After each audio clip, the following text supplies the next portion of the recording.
All right, so I'm outside of a 2019 Honda Ridgeline RTL. I'm going to walk you through some different features. I always like to start at the back of the car because this is what makes it so much different from a lot of other vehicles out there. First off, it is set up for towing. You can see that it does have the hitch down there. It does have a two-way opening system on your hatch, or excuse me, I should say your tailgate. So you can go one way or you can go long ways and open it up this way too. Additionally, you do have a line bed that comes standard in the car, and you do have locking storage down here. So I can pop this open. You'll see I do have some storage down here, and it does actually have a drain plug in case I want to fill this up with ice, drinks, whatever. And you can see your spare is here as opposed to underneath the bed of the car. So a little bit different in comparison to other trucks that are out there.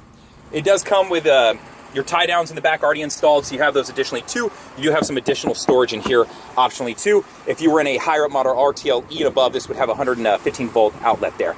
Now moving to 19s, they did add the sliding glass back door to the RTL version and the RTL T, the model above this. So that's kind of a nice feature to have now.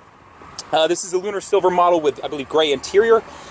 So in the back, let's unlock the doors here first. I'll show you the back. Oh, excuse me, it has a black interior. So you can see right now I have a leather interior finish right here. I do have cup holders in a center stack area. To throw this up, I do have a handle on the side here. I can pull it up and lock it into place. And then I do have storage down here. It's a small rail system, so you can see I can actually store stuff under the seats of this, which not all trucks can you do that. I do have air vents in the back. If you were moving up a model, you'd have additional USBs back there too. So just so you have an idea for what you're gaining or losing depending on where you will be. So throwing it back down, there we go, it's set into place.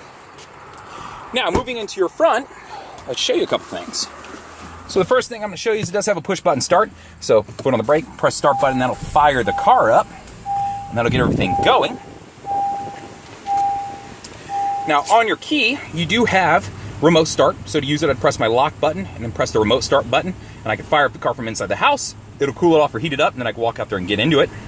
If I cranked it up and realized I wasn't gonna be leaving, I could press the unlock button and then remote start, and that would turn it off. So that's how remote start works on this vehicle.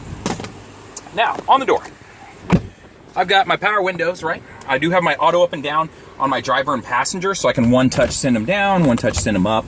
And then I have my door lock controls, my window lock controls. Now my mirror controls are gonna be right here, so left and right tabs, and then I can adjust accordingly on here to change them. The econ button, whenever I hit that, you'll get a green leaf up there. That will improve the gas mileage of the car, but it'll shut down some of the electrical systems in the front of the car. So it's gonna affect things like your AC unit. If you have it on full blast and you hit this button, it'll dim it some, and your accelerator, if you smash it to the floorboard, it's not gonna take off and go quite as fast. So that is how the econ button works. It's a give and take system. Below that, you'll see Vehicle Stability Assist. That's the car with the squiggly lines next to it. That works with your traction control. So in the event that you go into a skid, it'll transfer power to whichever wheel is getting better traction. You'd pretty much want to keep this on unless you were stuck in the mud and wanted to be spinning your tires while maybe somebody was trying to pull you out or push you out. In which case, you could press that button for a couple seconds and turn it off. Next to that, you'll see your cargo lights for the back and the bed area. That'll light it up in case you need to be seeing what you're doing and it's a little bit dark outside. Now, moving up, first I'll start you on the stalks over here. You do have auto on-off headlights, and you do have fog light controls right here. So that's how this works. Now, on the other stalk, you're going to have your windshield wiper controls, and they're intermittent, so I don't think I need to go too much over that. So from the steering wheel, I've got a plus and minus, which will be my volume controls for my audio. And then left and right will jump between tracks, and then my source button will jump between any options I have, so FM, AM, USB, Bluetooth, whatever I have hooked up to the car. Now, the stereo system, I'll show you real quick and I'll come back to this, is just a standard setup. If you were looking for like the 7-inch or 8-inch display touchscreen, you need to go up one more model to get to that. So this is just your classic stereo. So if you're not looking for a whole lot in that sense, this might be the model for you. Your Bluetooth controls are right down here, so to answer a phone call, to hang up, and to use voice command. So press that, call so-and-so, that sort of thing. Now to the right of that, you are going to see some controls, the plus and minus right here, which will jump between menus up here. So whether I want tripometer information, oil life, tire pressure, that's what I'm going to have access to, and I can reset them, from right here to the reset button. My cruise control, so press cruise, you'll see cruise main on. If cruise main is on, which would be that little green box, I don't know if you can see it that well. Now you can see a little bit better over there. If that's on, it means it's on, and then to set it, to cancel and resume. So standard stuff over there. Now, moving over to the center stack, I'll just show you a couple things. It is your standard classic stereo. So my volume controls, my presets, how I can scan. So this is going to make a lot of sense for, if you just like a classic setup, hey, I want to get a preset set, press and hold, it's set. That's how this works. So nothing too difficult to work here. Radio to jump between media, whether it be USB or Bluetooth, that's how I would do it from here. If I want to get over my equalizer, I can go from here, or to access Bluetooth once I've connected up to get to, my contact history, anything like that. my contacts in general in the car too. Now, your ACE unit is going to be tri-zone climate control, so left, right, and back. And I can sync them all up and control them from my side, or I can unsync them and start adjusting stuff separately. So that's how this works. And then, my rear controls, if I want to jump over to those, I can hit this, I can turn it up, turn it down, and affect my fan. And I can control all that from right there. The car does have heated seats, so my controls are right here. Below that, you'll see a USB along with a 12-volt power outlet, which I additionally have another setup right here. So another 12-volt power outlet and a USB.